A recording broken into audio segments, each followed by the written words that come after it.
இந்த காணொலியை பார்க்க வந்த எல்லாருக்குமே ஒரு அழகான வணக்கம் மக்களே. இன்னைக்கு நம்ம பெங்காலியில சைக்காலஜி த்ரில்லரா ரிலீஸ் ஆயிருக்கக்கூடிய ப்ரொஃபசர் சென்குப்தா அப்படின்ற ஒரு சூப்பரான சீரிஸை பத்தி தான் இந்த வீடியோல பார்க்க போறோம். ஸோ வீடியோக்குள்ள போறதுக்கு முன்னாடி நம்ம சேனலுக்கு இப்பதான் நீங்க புதுசா வந்திருக்கீங்க இல்ல இந்த வீடியோக்கு லைக் அண்ட் சப்ஸ்கிரைப் பண்ணாம பார்த்துக்கிட்டு இருக்கீங்க அப்படின்னா முதல் வேலையா அதை பண்ண மாதிரி கேட்டுக்கிட்டு உங்களை இந்த வீடியோக்குள்ள கொண்டு போறேன். இந்த சீரிஸோட ஸ்டார்டிங்லேயே அந்த ப்ரொஃபசரை தான் நமக்கு காமிக்கிறாங்க. காட்டுக்குள்ள ஆள் நடமாட்டமே இல்லாத ஏரியால காரை ஏதோ ஒரு விஷயத்துக்காக கொண்டு போய்கிட்டே இருக்கு. அந்த சமயம் பார்த்து ரோட்ல போலீஸ்காரங்க நிக்கிறாங்க. இவரை பார்த்தது ப்ரொஃபசர் நீங்க எங்க போயிட்டு இருக்கீங்கன்னு கேட்க, நான் சைக்காலஜி ரிலேட்டடா ஒரு ஆர்டிகல் எழுதிக்கிட்டு இருக்கேன், அதனால எனக்கு மூட் ஸ்விங்கா இருந்தது. சரி அதான் காத்து வாங்கிட்டு போகலான்னு வந்தேன்னு சொல்ல போலீஸ்காரங்க இதை நோட் பண்றாங்க. சரி பார்த்து போயிட்டு வாங்க சார்னு அனுப்பிவிட அவர் ஆள் நடமாட்டமே இல்லாத ஒரு இடத்துக்கு போய் காரை நிறுத்துறாரு. கார்ல இருக்க டிக்கியை திறக்கும் போது அங்க ரத்த காயங்களோட ஒரு நபர் வலியால துடிச்சுக்கிட்டு இருக்காரு. ஸோ அவரை இவர் பார்த்துக்கிட்டே இருக்க கட் பண்ணி ஒரு சின்ன பிளாஷ்பேக் உள்ள போக ஆரம்பிக்குது. இந்த ப்ரொஃபசர் பார்த்தீங்கன்னா இந்த சைக்காலஜி சம்பந்தப்பட்ட கிளாஸ் எல்லாத்தையும் எடுப்பார் அப்படின்ற மாதிரி. ஸோ ஒரு ஷாப்ல ஷாப்பிங் பண்ணிக்கிட்டே இருக்கும்போது அவரோட பழைய ஸ்டூடெண்ட் ஒருத்தர் பார்த்தீங்கன்னா இவங்களை சந்திக்கிறான். சார் ரொம்ப நாள் ஆச்சுல உங்களை பார்த்து, எப்படி சார் இருக்கீங்க அப்படின்ற மாதிரி அறிமுகம் ஆயிக்கிறாரு. இன்னைக்கு இந்த நபரோட பர்த்டே அப்படின்ற மாதிரி இருக்கும். இதனால இவருக்கு அதாவது ப்ரொஃபசருக்கு ஒரு சின்னதாக ஒரு பார்ட்டி மாதிரி நான் அரேஞ்ச் பண்ணியிருக்கேன். ரொம்ப நாள் கழிச்சு பார்த்ததால நீங்க கண்டிப்பா அந்த பார்ட்டிக்கு வந்தாகணும் சார். அண்ட் உங்களுக்காக நான் கண்டிப்பா காத்துக்கிட்டு இருப்பேன்னு சொல்ல இவருக்கு கிரௌடுனாவே அலர்ஜி. இதனால நான் வர்றது சந்தேகம் தாப்பான்னு சொல்ல இவர் கம்பல் பண்ணிக்கிட்டே இருக்க சரின்னு சம்மதிக்கிறார். கட் பண்ண பிரசன்ட்ல ஸோ ரத்த காயங்களோடு இருக்கிற நபர் இவர் தான் அப்படின்றது இப்போ நமக்கு புரிஞ்சிச்சு. ஸோ அந்த நபர் எதுக்காக இப்படி பண்ணியிருக்காரு அப்படின்றது நமக்கு புரியல. அவர் உயிரோட தான் இருக்காரு. தண்ணி கொடுக்கணும் அப்படின்ற மாதிரி ப்ரொஃபசர் தண்ணி எல்லாத்தையும் கொண்டு போக அந்த சமயம் பார்த்து காயங்களோட இருக்க இந்த மனுஷன் இவர் அடிச்சு போட்டுட்டு அங்கிருந்து தப்பிக்கணும் அப்படின்ற மாதிரி முயற்சி பண்ணிக்கிட்டே இருக்க ஒரு பின்னாடி கார்ல துரத்த ஆரம்பிக்கிறார். கட் பண்ண பிளாஷ்பேக் உள்ளே போகுது. அன்னைக்கு நைட்டு பார்ட்டி அந்த இடத்துக்கு போறாரு. அந்த நபர்கிட்ட பேசிக்கிட்டே இருக்கும்போது அப்பதான் அந்த நபர் தன்னோட காதலி அப்படின்ற ஒருத்தவங்களை அறிமுகப்படுத்துறாங்க. இவருக்கு அவங்கள பார்த்ததும் அப்படியே பிடிச்சி போயிடுது. அவங்களோட உடல் அழகை பார்த்து ரசிக்கிட்டே இருக்காரு. தன்னையே மறந்துடுவாங்க அப்படின்ற ஒரு வார்த்தை இருக்கு இல்லையா, அது இங்க உண்மையாகுது. அவர் தன்னையே மறந்து அவங்கள ரசிக்கிட்டே இருக்கும்போது அவங்க அவங்களோட காதலனோட ஜாலியா இந்த பார்ட்டியை செலிப்ரேட் பண்ணிட்டு இருக்காங்க. கட் பண்ண பிரசன்ட்ல தன்னோட உயிரை காப்பாத்திக்கணும் அப்படின்ற மாதிரி ஓட ஆரம்பிச்ச அந்த மனுஷன் ஒரு கட்டத்துக்கு மேல நடக்க முடியாம ஒரு இடத்துல பொத்துன்னு விழுந்து போக இந்த ப்ரொஃபசர் அவனோட கிட்ட போறாரு. நீ சாகிறது தான் கரெக்டா இருக்கும்னு நினைக்கிறேன், நீ செத்துடுடா அப்படின்ற மாதிரி ஒரு பெரிய கல் இருக்கும். அது எடுத்து அவனோட தலையிலேயே அடிச்சு அந்த இடத்துல சாகரிச்சு அவனோட தலை இருக்கு இல்லையா அதை அப்படியே கார்ல வச்சு ஏத்திட்டு போறாரு அப்படின்றத காமிக்கிறாங்க. போற வழியில தண்ணீரால அது எல்லாத்தையும் கழுவிட்டு வீட்டுக்குள்ள போகலான்னு ட்ரை பண்ண பக்கத்து வீட்டுக்கார ஒரு குட்டி பொண்ணு பாத்தீங்கன்னா வந்து நிக்குது. நீங்க என்கிட்ட என்ன சொல்லிட்டு போனீங்க, என்ன பண்ணிட்டு இருக்கீங்க அப்படின்ற மாதிரி கோவமா நிக்க இவருக்கு ஒன்னும் புரியல. அப்பதான் யோசிச்சு பாக்குறாரு, நான் சீக்கிரமா வரேன், வந்து உனக்கு சாக்லேட் வாங்கி தரேன் அப்படின்ற மாதிரி சொல்லியிருப்பேன். ஸோ இதனாலதான் நீங்க கோச்சிக்கிட்டு இருக்கீங்களா அப்படின்ற மாதிரி கையில இருக்க ஒரு சாக்லேட்டை கொடுக்க இவரோட கையில ரத்தக்கரை. இதை பார்த்து அந்த குழந்தை கேட்கும்போது நான் சாஸை ஊத்திக்கிட்டேன், நீ எதுவும் பெருசா யோசிக்காதானே, நீ இந்த சாக்லேட்டை சாப்பிட்டு வீட்டுல நிம்மதியா படுத்து தூங்க போ அப்படின்ற மாதிரி அனுப்பிட்டு உள்ள போக குளிச்சுக்கிட்டே இருக்காரு. அப்போ யாரோ ஒரு பேரை சொல்லி டவல் எடுத்து கொண்டு வர முடியுமான்னு கேட்க அவங்க டவல் எடுத்து கொண்டு வராங்க. அவங்கள கட்டி பிடிச்சி ரொமான்ஸ் பண்ணிக்கிட்டே இருக்க அப்பதான் இந்த பிளாஷ்பேக்ல ஒரு பெண் அதாவது இவரோட ஸ்டூடெண்டோட காதலி அப்படின்ற மாதிரி காமிச்சாங்க இல்லையா, அந்த பெண் தான் இது அப்படின்றது நமக்கு புரியுது. ஸோ இங்க இவங்க எப்படி வந்தாங்க அப்படின்றதுலாம் இன்னும் புரியல. அவங்க கூட ரொமான்டிக்கான விஷயங்களை பேச ஆரம்பிக்கிறாரு. அன்னைக்கு நைட்டு ஃபுல்லாவே அவங்க கிட்ட நிறைய வார்த்தைகளை பேசிக்கிட்டே இருக்க அப்படியே கட் பண்ணா அவங்களோட கை மட்டும்தான் இவரோட கன்னத்துல இருக்கு. ஸோ கை தனியா வெட்டப்பட்ட நிலையில இவர் கன்னத்துல வச்சு கொஞ்சிக்கிட்டு இருக்கார். இந்த விஷயங்கள் எல்லாமே இவரோட இமேஜினேஷன் அப்படின்றத நமக்கு காமிச்சிட்டு அப்படியே கட் பண்ணி தபு அப்படின்ற ஒரு சின்ன பையனா காமிக்கிறாங்க. ஃபுட்பால் விளையாடிக்கிட்டே இருக்கும்போது ஃபுட்பாலோட ஓனர் பாத்தீங்கன்னா இதுக்கு மேல நீ விளையாட வேண்டாம், இந்த ஃபுட்பால் எந்த தானடா நான் எடுத்துட்டு போறேன்னு சொல்ல கோபம் அடைகிறான். கல்லை தூக்கி அடிக்கிறதால அவனோட அம்மா அதாவது இந்த தபுவோட அம்மா எதுக்காகடா நீ அவனை அடிச்ச, அவனோட அம்மா இங்க வந்து சண்டை போட்டு போறாங்கடா அப்படின்ற மாதிரி இவரை பயங்கரமா தாக்கிட்டாரு. கட் பண்ண பக்கத்து வீட்டுல ஒரு லேடி இருப்பாங்க. அந்த லேடி இவனுக்கு மருந்து போட்டுக்கிட்டே இருக்கு. அந்த லேடியோட அங்க அழகு எல்லாத்தையும் ரசிக்கிட்டு இருக்கா அப்படின்ற மாதிரி இருக்கும். ஸோ அவங்களே இவனுக்கு ரொம்ப பிடிச்சி போயிடும். இந்த விஷயங்கள் யாருக்குமே தெரியாது. அவன் தனக்குள்ளே வச்சு அவங்கள ரசிச்சுக்கிட்டே இருக்க அப்போ எதுக்காகடா அந்த பையன் அடிச்சா, அவனோட பால் அவன் கொண்டு போறான், இதுல உனக்கு என்னடா பிரச்சனை இருக்குன்னு கேட்க அப்பதான் இவனோட மனநிலை எப்படி அப்படின்றத நமக்கு புரிய வைக்க ஆரம்பிக்கிறாங்க. இவனுக்கு ஒரு பொருள் பிடிச்சிருச்சு, ஒரு பொருளை சொந்த கொண்டாடிட்டான் அப்படின்னா அது அவனுக்கு மட்டும்தான், அதை யார் எடுத்துக்கிட்டாலும் அதை விட மாட்டான். ஸோ இவனோட கண் இப்போ இந்த பக்கத்து வீட்டு பெண் மேல் இருக்கு அப்படின்றத நமக்கு இங்க சிம்பாலிக்கா காமிக்கிறாங்க. அது கூடவே இந்த பக்கத்து வீட்டு பெண் இருக்காங்க இல்லையா, அவங்களுக்கு ஒரு காதல் இருப்பான். ஸோ அவன் தன்னோட காதலியை பார்க்கணும் அப்படின்ற மாதிரி வந்து தனிமையில இருக்கணும் அப்படின்ற மாதிரி போக இந்த விஷயத்த தபு பார்க்கறான். தனக்கு பிடிச்ச பொருள் அதாவது தனக்குன்னு பிடிச்சவங்களை யாராவது எடுக்கணும்னு நினைச்சா அவனுக்குள்ள ஒரு கோபம் அப்படின்ற மாதிரி சொல்லியிருந்தா இல்லையா, அந்த கோபத்தோட இந்த விஷயங்கள் எல்லாத்தையும் பார்த்துக்கிட்டே இருக்க கட் பண்ணி அந்த கொலை நடந்தது இல்லையா அந்த இடத்துக்கு போகும். ஸோ போலீஸ்காரங்களுக்கு இங்க ஒரு சடலம் இருக்கு அப்படின்றது தெரிஞ்சு போயிடுச்சு. அங்க வந்து பார்க்கும்போது தலை நசுங்கி போன நிலையில அது அடையாளம் காணப்படாத நிலையில இருக்குது அப்படின்றத புரிஞ்சுக்கிறாங்க. இருந்தாலும் ஃபாரன்சிக் டீம் மாற வச்சு அங்க ஏதாவது எவிடன்ஸ் கிடைக்குமா அப்படின்ற மாதிரி ட்ரை பண்ணிக்கிட்டே இருக்க. இந்த சைடு ப்ரொஃபசர் கிட்டே போக ஆரம்பிக்குது. அவர் வீட்டுல தனிமையில இருக்கும்போது அந்த பக்கத்து வீட்டு குழந்தையோட அம்மா என் பொண்ணு ஏதோ ஒரு பொருளை விட்டுட்டு போயிட்டா அப்படின்ற மாதிரி வேக வேகமா வீட்டுக்குள்ள வர இவர் பயந்து போறாரு. ஏன்னா இவரோட இடத்துல ஒரு கை இருக்கு இல்லையா, பாத்துட்டாங்கன்னா என்ன ஆகுறது அப்படின்ற மாதிரி வேக வேகமா ஓடி வந்து அந்த கையை மறைக்க கட் பண்ணி ஒரு பிளாஷ்பேக் உள்ள போக ஆரம்பிக்குது. அந்த ஸ்டூடெண்டோட காதலிய இவர் இப்போ பாத்துட்டாரு. அவங்கள அடையணும் அப்படின்ற ஒரு எண்ணம் இவருக்குள்ள ஓடிக்கிட்டே இருக்கு. இதனால அவங்க 2 பேரும் சுத்துவாங்க இல்லையா, அந்த எல்லா இடங்களுக்கும் போக ஆரம்பிக்கிறார். அவங்க பண்ற செயல்கள் எல்லாத்தையும் பார்த்து ரசிக்கிட்டே இருக்க இந்த விஷயத்த அவனோட காதலி நோட் பண்றாங்க. ஆனா பெருசா எடுத்துக்கிறதா தெரியல. சோ இந்த விஷயங்கள் எல்லாமே இப்படியே போய்கிட்டே இருக்க கட் பண்ணி போலீஸ் ஸ்டேஷன் போகுது. அங்க ஒரு சடலம் இருந்தது. நீ நைட்லாம் ரவுண்ட்ஸ் போறியா இல்லையா, நீ கரெக்டா உன் வேலையை பண்ணியிருந்த அப்படின்னா இப்போ நம்ம இந்த கேஸை எடுத்துருக்கவே தேவையில்லையா அப்படின்ற மாதிரி கூட இருக்க கான்ஸ்டபிள் கிட்ட இந்த கேஸை விசாரிக்கிற நபர் புலம்பிக்கிட்டே இருக்க. அப்பதான் அன்னைக்கு நைட்டு நான் கரெக்டா தான் பேட்ரோலிங் பண்ணிட்டு இருந்தேன். அந்த இடத்துல நிறைய காதலர்கள் அடிக்கடி போயிட்டு வர்றது வழக்கம். அதை தாண்டி யாராவது ஸ்டேஞ்சா போனாங்க அப்படின்ற மாதிரி யோசிச்சேன்னா நான் அன்னைக்கு ப்ரொஃபஸரை பார்த்தேன், அந்த மனுஷன் தான் அந்த வழியா போனான்னு சொல்ல இவங்க இதை யோசிக்க ஆரம்பிக்கிறாங்க. அது கூட ஃபாரன்சிக் ரிப்போர்ட்ல இது ஒரு பிளான் பண்ணப்பட்ட கொலை, பயங்கரமான காயங்களை ஏற்படுத்தி கொலை பண்ணியிருக்காங்க அப்படின்ற மாதிரி ரிப்போர்ட் கிடைக்குது. ஸோ காயத்தை ஏற்படுத்தினது ஒரு கல்லு மாதிரியான ஆப்ஜெக்ட் அப்படின்ற மாதிரியும் இருக்கு. இதனால இவங்க அந்த ஆப்ஜெக்ட் அந்த பர்டிகுலர் இடத்துல கண்டுபிடிச்சிருக்க மாட்டாங்க. ஸோ மறுபடியும் அந்த பாடி கிடைச்ச இடத்துக்கு போறாங்க. ஏதாவது விட்டுட்டு வந்திருப்போம், அதை நம்ம தேடி ஆகணும் அப்படின்ற மாதிரி. அதை தாண்டி அதாவது அந்த பாடி கிடைச்சது இல்லையா, அதை தாண்டி சுற்று வட்டாரத்தில் இருக்க எல்லா இடங்களையும் தேடிக்கிட்டே இருக்கும்போது ரத்த கரையோட ஒரு கல் கிடைக்குது. கண்டிப்பா இது கொலை செய்ய பயன்படுத்தப்பட்ட பொருளாக தான் இருக்கும் அப்படின்ற மாதிரி. அதை எடுத்துக்கிட்டு சுத்தி நிறைய டயர் மார்க்லாம் இருக்கும். அதையும் கலெக்ட் பண்ணிட்டு அங்க இருந்து கிளம்ப கட் பண்ணி அந்த பிளாஷ்பேக் உள்ளே போகுது. அந்த லேடி தன்னை அந்த ப்ரொஃபசர் ஃபாலோ பண்ணிக்கிட்டு இருக்காங்க அப்படின்றத உணர்றாங்க. இதனால போகும்போது வரும்போதெல்லாம் என்னை யாரோ ஃபாலோ பண்ணிக்கிட்டு இருக்காங்க அப்படின்ற ஒரு எண்ணம் இவங்களுக்குள்ள ஓடிக்கிட்டே இருக்கு. திடீர்னு இவங்களோட காதலன் போன் எடுக்கல, பயந்து போறாங்க. தனிமையில நடந்துகிட்டே இருக்கும்போது யாரோ ஃபாலோ பண்ற மாதிரி தெரியுது. பயத்துல திரும்பி பார்க்க இவங்களோட காதலன் தான் இவங்களை சர்ப்ரைஸ் பண்ணணும் அப்படின்ற மாதிரி இது எல்லாத்தையும் பிளான் பண்ணிருப்பான். ஸோ நாளைக்கு நம்மளோட ஆனிவர்சரி வருது இல்லையா, அதாவது லவ் ஆனிவர்சரி, இதை செலிப்ரேட் பண்ணணும் அப்படின்றதுக்காக தான் நான் இது எல்லாத்தையும் பண்ணேன் அப்படின்ற மாதிரி சொல்ல அவங்களும் தன்னை யாரும் ஃபாலோ பண்ணிக்கிட்டு இருக்காங்க அப்படின்ற விஷயத்த இவங்களோட காதலன் கிட்ட சொல்லும் போது அவனும் ஒரு மாதிரி பயந்து போறான். சரி வா பாத்துக்கலாம் அப்படின்ற மாதிரி அழகான ஒரு முத்தத்தை கொடுத்து நாளைக்கு உனக்காக காத்துக்கிட்டு இருக்க அப்படின்ற மாதிரி சொல்லிட்டு போக அந்த சமயத்துல தான் இந்த எல்லா விஷயங்களையும் இந்த ப்ரொஃபசர் இருக்கா இல்லையா, அவர் வீடியோ எடுத்துக்கிட்டு இருக்காரு அப்படின்றத நமக்கு காமிச்சு அந்த குட்டி பையன் இருக்கா இல்லையா அவங்க கிட்ட போக ஆரம்பிக்குது. எதிர்த்த வீட்டு அந்த பெண் இருக்காங்க இல்லையா, அவங்க தன்னோட காதலனோட தனிமையில இருக்கும்போது இவன் வேக வேகமா போறான். அந்த விஷயங்கள் எல்லாத்தையும் பாக்குறான். ஸோ இதனால அந்த காதலன் காதலி 2 பேருக்கும் இந்த பையனை பார்த்தாலே ஒரு மாதிரி கடுப்பாக ஆரம்பிக்குது. இவனை அடிச்சு வெளியே துரத்துறாங்க. இனிமேல் இங்க வராதரா அப்படின்ற மாதிரி அந்த லேடி சொல்ல, இருந்தாலும் இவனுக்குள்ள அந்த லேடியை விட்டு பிரிய கூடாது அப்படின்ற ஒரு எண்ணம் இருக்கும். இதனால பக்கத்து வீட்டுல இருந்து ஒரு கொயாக்கா, பெரிய கொயாக்கா இருக்கும், இவங்களுக்கு ரொம்ப பிடிக்கும் அப்படின்றதுக்காக திருடி கொண்டு வந்து கொடுக்க, நீ திருடிட்டு கொண்டு வந்த அப்படின்னா நான் அதை வாங்கணுமா, உன்னை முன்னாடியே சொல்லியிருக்கேன் இந்த விஷயத்துல நீ தலையிடாத, நீ மேலும் மேலும் எதுக்காக என்ன டிஸ்டர்ப் பண்ணிக்கிட்டு இருக்க அப்படின்ற மாதிரி, இதுக்கப்புறம் என் முன்னாடியே என்னை முழிக்காதன்னு திட்டி அனுப்ப இவன் பயங்கர சோகத்தோட போய் உட்காந்துக்கிட்டே இருக்கும்போது இவனோட அம்மா, டே அந்த அக்காவுக்கு உனக்கு ரொம்ப பிடிக்கும்டா, சும்மா அடிக்கடி திட்டுறதுக்கெல்லாம் கோச்சிக்கிட்டு வந்தா எப்படி, அவங்க அவங்களோட காதலோட கொஞ்சம் நல்ல கல்யாணம் பண்ணிக்க போறாங்க, அதுக்கப்புறம் இங்க இருந்து போக போறாங்க, அதுக்குள்ள உங்களுக்குள்ள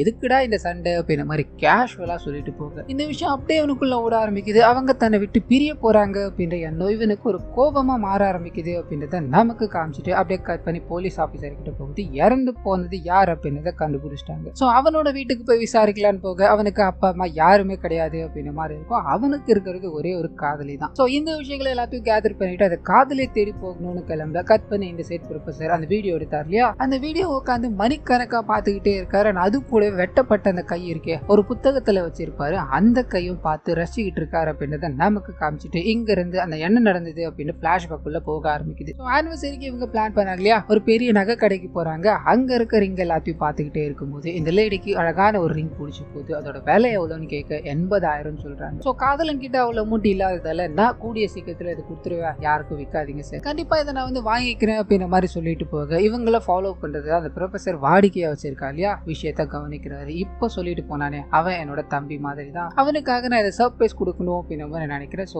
இதை நீங்க என்கிட்ட விற்க முடியுமான்னு சொல்லி அதை வாங்கிட்டு வேக வேகமா அந்த லேடியோட வீட்டுக்கு போக அவங்களுக்கு ஒரு மாதிரியா இருக்கு. எதுக்காக இவர் வந்தார் அப்படின்றது புரியல. சடனா வந்திருக்காரு அப்படின்ற மாதிரி கூப்பிட்டு உட்கார வச்சு அவர்கிட்ட பிடிக்கல அப்படின்னாலும் பேச ஆரம்பிக்கிறாங்க. இது மூலமா அந்த நபர் வந்ததுக்கான காரணம் என்ன அப்படின்றது தெரிஞ்சுக்கிறாங்க. நீங்க அந்த கடையில இருந்தீங்க இல்லையா, அதே கடையில தான் நானும் இருந்தேன். கேஷுவலா வேற ஒரு பொருள் வாங்கணும்னு போனேன், நீங்க காசு இல்லாததால அந்த ரிங்கை வச்சுட்டு போனீங்க இல்லையா, அது எனக்கு ஒரு மாதிரியா இருக்கு. உன்னோட காதலன் எனக்கு தம்பி மாதிரி, அதனாலதான் இந்த வேலையை நான் பார்த்தேன், இதை நீ எடுத்துக்கோ, உன்னோட காதலன் கொடுக்கறதா நினைச்சுக்கோன்னு சொல்ல இவரோட இன்டென்ஷன் என்ன அப்படின்றது அவங்களுக்கு லைட்டா புரிஞ்சு. ஸோ என்னோட காதலன் மாதிரி நீங்க இந்த பொருள் பொருளை கொடுத்தாலும் என்னோட காதலனா நீங்க ஆக முடியாது, அதனால எனக்கு இந்த பொருள் வேணாம், எனக்கு இது பிடிக்கல அப்படின்ற மாதிரி சொல்ல அப்பதான் நமக்கு ஒரு சின்ன விஷயத்தை ரிவீல் பண்ண ஆரம்பிக்கிறாங்க. சின்ன வயசு பையனை காமிச்சாங்க இல்லையா, அந்த பையன் வேற யாரும் கிடையாது, இவரோட சின்ன வயசு தான் அப்படின்றத காமிக்கிறாங்க. ஸோ அன்னைக்கு அந்த லேடி பக்கத்து வீட்டு லேடி பிடிக்கல அப்படின்ற மாதிரி சொன்னாங்க. அதே வார்த்தையோட இவங்க இதை பிரயோகப்படுத்தும் போது இவருக்கு இந்த ரெண்டு விஷயங்களும் மைண்டுக்குள்ள ஓடிக்கிட்டே இருக்கு. அங்கிருந்து கிளம்புறாரு. கட் பண்ண அந்த சின்ன பையனோட பிளாஷ்பேக்கே போக ஆரம்பிக்குது. அவங்க திட்டாங்க,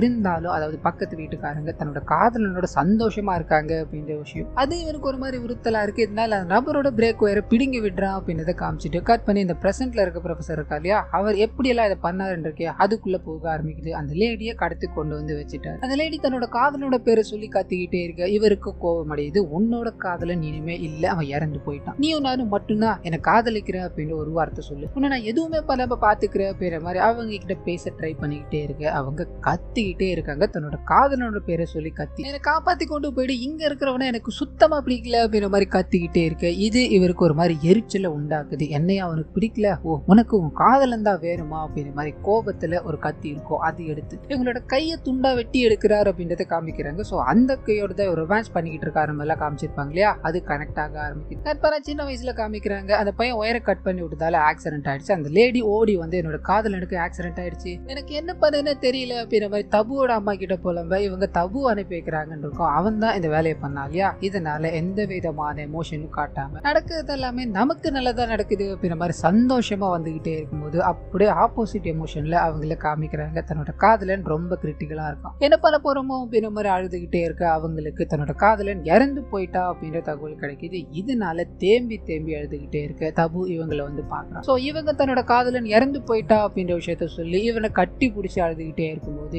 இவனுக்கு இது ஒரு மாதிரி சந்தோஷத்தை கொடுக்குது. அவங்க முதுகுகளை தடகிட்டு உங்களுக்கு ஒன்னும் ஆகாது, உங்களுக்காக நான் இருக்கேன், இனிமேல் உங்களை நான் பாத்துக்கிறேன் அப்படின்ற மாதிரி தடவி கொடுத்து சந்தோஷப்பட்டுக்கிட்டே இருக்க அவங்க இதை உணர்றாங்க. நீ என்ன பண்ணிட்டு இருக்க அப்படின்ற மாதிரி ஒன்று தள்ளி விடலாம் ட்ரை பண்ண ரெண்டு பேருக்கும் இங்க ஒரு தள்ளுமுள்ளு ஏற்படுது. நீங்க எனக்கு தான் வேணும் அப்படின்ற மாதிரி அந்த பையன் டைட்டா பிடிக்கும் போது அவங்க மேல இருந்து கீழே விழுந்து அந்த இடத்துல இறந்து போறாங்க அப்படின்ற மாதிரி இருக்கும். ஸோ அப்படி இறந்து போகும்போது அவங்களோட துணி ஒரு இடத்துல மாட்டி சின்னதா பீட்டு மாதிரி இருக்கும். அந்த துணியை இந்த பையன் எடுக்கிற அவங்களோட உடல் வாசனை அந்த துணியால மோந்துக்கிட்டு அவங்க இறந்து போயிட்டாங்க அப்படின்ற பயத்துல அங்க இருந்து வேகமா ஓட ஆரம்பிக்கிற. கட்பள்ளி போலீஸ் ஸ்டேஷன்ல போலீஸ்காரங்க இந்த கேஸை ஃபர்தரா கொண்டு போய் ஆகணும். இறந்து போன நபரோட காதலியை போய் பார்க்கணும் அப்படின்ற மாதிரி கிளம்ப அப்பதான் அவங்க காணாம போய் 48 மணி நேரம் ஆகுது அப்படின்ற தகவல் கிடைக்குது. ஸோ காதலன் கொலை செய்யப்பட்டிருக்கான், காதலி காணாம போயிட்டாங்க. இது ஒரு வேற கோணத்துல நம்மள கொண்டு போகுது அப்படின்னு டைரக்ஷன்ல அதை நோக்கி போக ஆரம்பிக்கு. கட் பண்ணி அந்த ப்ரொஃபஸரோட பிளாஷ்பேக் இருக்கு இல்லையா, அங்கேயே போகுது. ரெண்டு காதலர்களும் உட்காந்து ஒன்னா பேசிக்க ஆரம்பிக்கிறாங்க. அப்போ அந்த ப்ரொஃபஸர் தன்னோட வீட்டுக்கு வந்தது ரிங்க பரிசா கொடுக்கணும்னு ட்ரை பண்ணதோ இவங்க ஷேர் பண்ணும்போது இவனுக்கு ஒன்றும் புரியல. நம்ம ஒன்று பண்ணலாமா, நேர்ல போய் சந்திக்கலாம், இதுல ஏதாவது மிஸ் அண்டர்ஸ்டாண்டிங் இருந்து நாம தப்பா இதை ஹேண்டில் பண்ணிடக்கூடாது அப்படின்ற மாதிரி ப்ரொஃபஸரோட வீட்டுக்கு போறாங்க. அந்த மனுஷன் இவங்க வர்றதுக்கு முன்னாடி இப்படி ஒரு சம்பவம் நடக்கும் அப்படின்றத புரிஞ்சுக்கிட்டு எல்லாத்தையும் ரெடி பண்ணி வச்சுட்டு இருப்பாரு. நான் பக்கத்து வீட்டு குழந்தை ஒன்று இருக்கு இல்லையா, அதுக்கு பர்த்டே அப்படின்ற மாதிரி செயின் வாங்கலான்னு போனேன். அந்த சமயத்துல தான் நீங்க இந்த காசு இல்லை அப்படின்ற ஒரே காரணத்துக்காக இந்த ரிங்கு வச்சுட்டு போறத நான் கவனிச்சேன்பா. நீ எனக்கு தம்பி மாதிரி இல்ல, அதனாலதான் உனக்கு பதிலா வாங்கி கொடுத்து நான் இதை உனக்கு ஒரு சர்ப்ரைஸா பிளான் பண்ணலாம் நினைச்சேன். மிஸ் அண்டர்ஸ்டாண்டிங்ல வேற விதமா போயிருச்சு, அப்படி நீங்க தப்பா நினைச்சீங்க அப்படின்னா அதுக்கு நான் மன்னிப்பு கேட்டுக்கிறேன் அப்படின்ற மாதிரி பொலைட்டா சொல்லும் போது இவங்க இதை ஏத்துக்கிறாங்க. ஆனா அது மட்டும் இல்லாம இந்த ரிங்க நீ கண்டிப்பா ஏத்துக்கணும் அப்படின்ற மாதிரி அவரோட ஸ்டூடெண்ட் கிட்ட சொல்லும் போது அந்த நபர் சார் ஆனா ஒண்ணு, இந்த ரிங்க நான் ஏத்துக்கிறேன், பணத்தை கொடுத்துருவேன் சார்னு சொல்ல, சரி பின்னாடி கொடுத்தா போதும்பான்னு சொல்லி அந்த ரிங்கை தான் கண்ணு முன்னாடியே போட்டு விட சொல்லிட்டு இந்த ரிங் உங்களுக்கு ரொம்ப அழகா இருக்கு, உங்க ரெண்டு பேருமே எனக்கு பிடிச்சிருக்கு அப்படின்ற பாயிண்ட் அழுத்தி அந்த பொண்ணை பார்த்து சொல்லிக்கிட்டே இருக்கு. இங்க அந்த பொண்ணுக்கு இவர் மேல இன்னமும் லைட்டா சந்தேகம் இருக்கு அப்படின்றத அழுத்தம் திருத்தமா நமக்கு காமிச்சிட்டு கட் பண்ணி பிரசன்ட்ல போலீஸ் ஆபீசர்ஸ் இருக்காங்க இல்லையா, ப்ரொஃபஸரோட வீட்டுக்கு போறாங்க. அந்த வழியா போனது நீங்க தான். ஆனா அது மட்டும் இல்லாம உங்களோட ஸ்டூடெண்ட் இறந்து போயிட்டா அப்படின்ற விஷயத்த சொல்ல இவருக்கு பயங்கர ஷாக்கா இருக்கு. என்ன இறந்து போயிட்டானா, அவனோட ரொம்ப நல்ல ஸ்டூடெண்ட், ரொம்ப நல்லா படிப்பா அப்படின்ற விஷயங்கள் எல்லாத்தையும் பேசிக்கிட்டே இருக்க அங்க பொம்மைகள் எல்லாம் இருக்கிறத போலீஸ்காரர் பாக்குறாரு. இதை பத்தி கேட்கும்போது எனக்கு இந்த பொம்மைகளை உருவாக்குறது ஹாபி, இதை ஃப்ரீயான நேரங்கள்ல பண்ணிட்டு இருப்பேன் அப்படின்ற மாதிரி சொல்லிட்டு அன்னைக்கு பர்டிகுலரா நான் அந்த காட்டு வழியா போனதுக்கான காரணம் ரெஃப்ரெஷ் ஆகணும் அப்படின்றதுக்கு மட்டும்தான். அந்த அது மட்டும் இல்லாம அடிக்கடி நான் அந்த வழியா தான் போய்கிட்டு வருவேன் அப்படின்ற விஷயங்களை இவர் சொல்லிட்டு அது கூடவே இவரோட ஸ்டூடெண்ட் இறந்து போயிட்டா இல்லையா, அதுக்கு பயங்கரமான நடிப்பு எல்லாத்தையும் கொடுத்து எனக்கு இது ஒரு மாதிரி அதிர்ச்சியா இருக்கு, நீங்க என்ன நடக்குதுன்னே தெரியல அப்படின்ற மாதிரி நடிப்பெல்லாம் நடிச்சுக்கிட்டே இருக்க போலீஸ்காரருக்கு இவர் மேலதான் ஒரு சந்தேகம். ஆனா ஆதாரம் கிடைக்கட்டும் அப்படின்ற ஒரு மனநிலைமையோட அங்க இருந்து கிளம்ப அப்படியே கட் பண்ணி இந்த விஷயங்களை எல்லாத்தையும் யோசிச்சுக்கிட்டு ஒரு ஷேவ் பண்ணிக்கிட்டு இருக்க மாதிரி காமிக்கிறாங்க. வீட்டுக்குள்ள வழக்கமா அந்த பக்கத்து வீட்டுக்கார குழந்தை வரும் இல்லையா, அது அங்க வருது. வருது. சரி சாக்லேட் கொடுத்து நான் கம்ப்ளீட்டா ஷேவ் பண்ணிட்டு வரேன், நீ இங்கே இருமாறு சொல்லி கம்ப்ளீட்டா அதை பண்ணிக்கிட்டே இருக்கும்போது இந்த குழந்தை அந்த சாக்லேட்டை சாப்பிட ஆரம்பிக்குது. தண்ணி தாக எடுக்குது. ஃப்ரிட்ஜை திறந்து தண்ணி எடுக்கலான்னு போக அங்க மனுஷனோட காது இருக்கு இல்லையா, அந்த காது அங்க இருக்கிறது குழந்தை பாக்குது. மைண்ட் அங்கிருந்து ஓட ஆரம்பிக்குது. அப்படியே இந்த விஷயத்த இந்த ப்ரொஃபசர் பாக்குறாரு அப்படின்றத காமிக்கிறாங்க. வேக வேகமா எதுக்காக நீங்க பயந்து வந்தீங்க, ஃப்ரிட்ஜ்ல காதுலாம் இருக்குதுன்னா அந்த காது பொம்மைமா, என் கூட வந்தீங்கன்னா நான் அதை காமிக்கிறேன் அப்படின்ற மாதிரி ஃப்ரிட்ஜ்ல இருக்க நிறைய காதுகள் எல்லாத்தையும் கொடுக்குறாரு. நான் இந்த பொம்மைகள் எல்லாத்தையும் மேக் பண்றேன் இல்லையா, ஒரிஜினலா இருக்கட்டும் அப்படின்றதுக்காக சில்கான பயன்படுத்தி இதை நான் உருவாக்கி இருக்கேன், இதை பார்த்துலாம் நீ பயந்து ஓடலாமா அப்படின்ற மாதிரி குழந்தைய அங்கிருந்து அனுப்பி வச்சுட்டு புத்தகத்தை பாக்குறாரு. சோ புத்தகத்துக்குள்ளதான் அவர் கையை வச்சிருக்காரு அப்படின்ற மாதிரி முன்னாடியே காமிச்சிருப்பாங்க இல்லையா, அந்த சீனை நமக்கு இங்க ரெஃபரன்ஸா போட்டுட்டு அப்படியே கட் பண்ணி இவரோட அந்த இமேஜினேஷன் காதலி இருக்காங்களே, காதலியோட கேட்க வெட்டி ரொமான்டிக்கான விஷயங்கள்ல ஈடுபட்டுக்கிட்டு இருக்காரு அப்படின்றத காமிக்கிறாங்க. இன்னொரு பக்கம் போலீஸ்காரங்களுக்கு ஆத்தோரமா ஒரு சடலம் கிடைக்குது அப்படின்ற தகவல் கிடைக்குது. அங்க போய் பார்த்தா இறந்து போன நிலையில அந்த போலீஸ்காரங்க தேடிக்கிட்டு இருக்காங்க இல்லையா, அந்த பெண்ணோட உடல் கிடைக்குது. அது மட்டும் இல்லாம அவங்களோட ஒரு கை 2 காதுகளும் காணும் அப்படின்ற விஷயம் போலீஸ்காரங்களுக்கு தெரிஞ்சதோ இந்த கேஸ் இன்னும் காம்ப்ளிகேட் ஆக ஆரம்பிக்குது அப்படின்றத நமக்கு காமிச்சிட்டு அப்படியே கட் பண்ணி பக்கத்து வீட்டுக்கார குழந்தை இருக்கு இல்லையா, அந்த குழந்தைக்கு இன்னைக்கு பர்த்டேவா இருக்கும், இதனால ப்ரொஃபசர் கூப்பிட்டு கேக் எல்லாத்தையும் கட் பண்ணிட்டு உனக்காக மேக் பண்ண ஒரு பொம்மையை தர அப்படின்ற மாதிரி ஒரு பெரிய பொம்மையை கொடுத்து அனுப்புறாரு. அந்த பொம்மையை கொண்டு போய் குழந்தை ஜாலியா விளையாடிக்கிட்டே இருக்கு. இந்த சைடு ப்ரொஃபசரை பார்க்கணும் அப்படின்ற மாதிரி போலீஸ்காரர் வீட்டுக்கு மறுபடியும் என்டர் ஆக ஆரம்பிக்கிறாரு. காரணம் என்ன அப்படின்னா, அந்த பொண்ணு இறந்து போயிட்டாங்க இல்லையா, அவங்களோட கையை காணும் காதுகளை காணும், இந்த விஷயத்தை இன்ஃபார்ம் பண்ணணும். ஸோ அந்த பொண்ணு கொலையாளி கிடையாது. ஸோ இதுக்கு பின்னாடி வேற ஒருத்தவங்க இருக்காங்க, அவங்கள தான் நாங்கள் தேடிக்கிட்டு இருக்கோம் அப்படின்ற மாதிரி ப்ரொஃபசர் கிட்ட சொல்றோம் அப்படின்ற மாதிரியும். அதை தாண்டி இந்த ப்ரொஃபசர் இருக்காரு இல்லையா, அவர் அமந்திரா அப்படின்ற ஒருத்தர் தான் எடுத்து வளர்த்திருப்பாரு. அவரை பத்தின விஷயங்களை போலீஸ்காரர் தெரிஞ்சுட்டு இருப்பாரு. ஸோ அந்த விஷயங்களை இவர்கிட்ட சொல்லி கேட்கும்போது சின்ன வயசுல அந்த சம்பவத்தால ஓடி வந்தார் அப்படின்ற மாதிரி இருக்கு இல்லையா, ஓடி வந்து இந்த வீட்டு வாசல்ல தான் படுத்திருப்பாரு. அமந்திரா அப்படின்ற ஒரு டாக்டர் தான் இவரை எடுத்து வளர்க்க ஆரம்பிச்சிட்டாரு. இவருக்கு தேவையான விஷயங்கள் எல்லாத்தையும் பண்ணி கொடுத்து இனிமேல் நான் தான் உனக்கு அப்பா அப்படின்ற மாதிரி முடிவு பண்ணி ஸ்கூல்ல இருந்து காலேஜ் வரைக்கும் படிக்க வச்சார். அந்த மனுஷன் மட்டும் இல்ல அப்படின்னா நான் இந்நேரத்துக்கு இந்த இடத்துல இருந்திருக்க மாட்டேன் அப்படின்ற விஷயங்கள் எல்லாத்தையும் போலீஸ்காரர்கிட்ட பகிர்ந்துட்டு, ஸோ அவரும் பேச்சுலராகவே தானே இறந்து போனாரு, சரி நோட் பண்ணி வச்சுக்கிறேன், நான் போன வாட்டி வரும்போது உங்களோட வீட்டுல ஒரு பொம்மை இருந்தது, அது இப்ப காணமே, எங்க போச்சுன்னு கேட்கும்போது பக்கத்து வீட்டுக்கார குழந்தைக்கு பர்த்டே, ஸோ அதனால அந்த குழந்தைக்கு கொடுத்துட்டேன்னு சொல்லி இவர் வேக வேகமா அங்கிருந்து கிளம்புறாரு. அப்படியே கட் பண்ண ஒரு சின்ன பிளாஷ்பேக். ஸோ ப்ரொஃபசர் அந்த காதல் ஜோடிகளை கண்காணிச்சுக்கிட்டு இருக்கிறது வழக்கமா வச்சிருக்கா இல்லையா, ஒரு நாள் அந்த காதலை நான் இப்ப வரேன் அப்படின்ற மாதிரி ரெஸ்ட் ரூம் போக காதலி தனியா இருக்காங்க. இந்த சமயத்தை பயன்படுத்தி ஆகணும் அப்படின்ற மாதிரி அவங்களுக்கு மயக்க மருந்து செலுத்தி அவங்களை கடத்தி தன்னோட கார்ல கொண்டு போய்கிட்டே இருக்க காதலனுக்கு இந்த விஷயம் தெரிய ஆரம்பிக்குது. காதலி காணாம போயிட்டாங்க அப்படின்றது புரிய ஆரம்பிக்குது. தொடர்ச்சியா போன் அடிச்சுக்கிட்டே இருக்க அவங்க எடுக்கிறதா தெரியல. ஆனா அந்த சமயத்துல தான் ப்ரொஃபசர் எதுவுமே தெரியாத மாதிரி போன் பண்ணி எங்கப்பா இருக்க, அந்த